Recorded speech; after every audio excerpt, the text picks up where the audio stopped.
I woke up to the news that Greg Jacobs, who's also known as Shock G, died. Greg, if you don't know the name of either Greg Jacobs or Shock G, started Digital Underground. And even though he was from Brooklyn, the work that he became internationally known for started in Oakland. They created Digital Underground in Oakland and Berkeley, and together with his work with Tupac Shakur, helped put Oakland on the map as rap capital. What I liked about Shock G, I had never, even though I grown up in Oakland since '74, I never had the pleasure of meeting him. But it didn't matter because I felt like I knew him through his music. And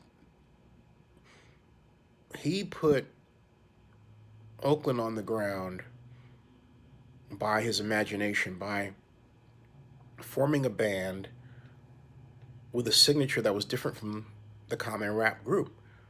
Shock G was a character. He was known for donning a big nose and a big hat and flamboyant clothes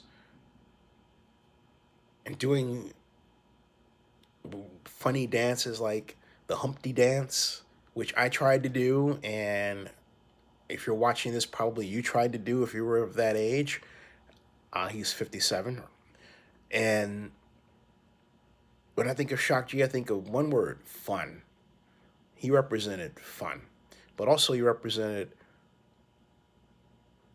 and continues to represent the creativity that Oakland has not embraced.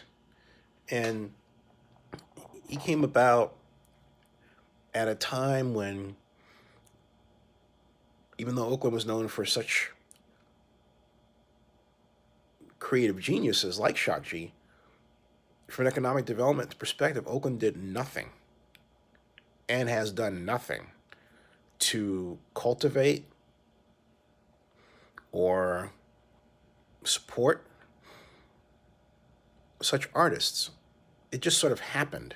It wasn't, and when it happened, there was nothing, there was no initiative to say, here's an incubator, we need to sustain this. And this is not the fault of any one person. It's the fault of a culture in Oakland that never prized its black talent. And it never prized its talent that really put it on the map. And that is across the board. It doesn't matter if it's, and I want to go off on this, but I'll save it for another video. But it doesn't matter if it's sports, it doesn't matter if it's music, it doesn't matter if it's dance. These things just sort of happen in Oakland. Oakland doesn't engineer money to maintain them. Think about it, okay? So we need to change, and I want to mark Shock G's passing as a call for us to really start to reshape our city and do some real city building. We haven't done that. We've let, as we say, market forces, really us, direct how our city changes. And it hasn't been for the good, okay? Shock G, when I think of Shock G, I think of watching MTV and looking for the next time that they would air Do What You Like. I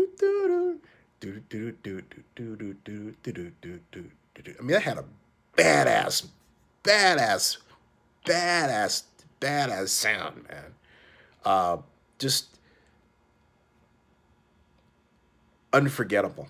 Okay, unforgettable.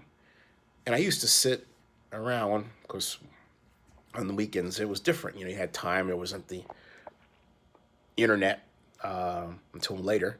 You had the time to focus on television because cable television was getting huge and huger at the time, and such programs as Yo MTV Raps were just coming of age, right? And that dynamic helped to put Oakland on the map. And Shock G is a gigantic part of that As is, of course, Tupac Shakur, Too Short, and rap producers like Lionel B, and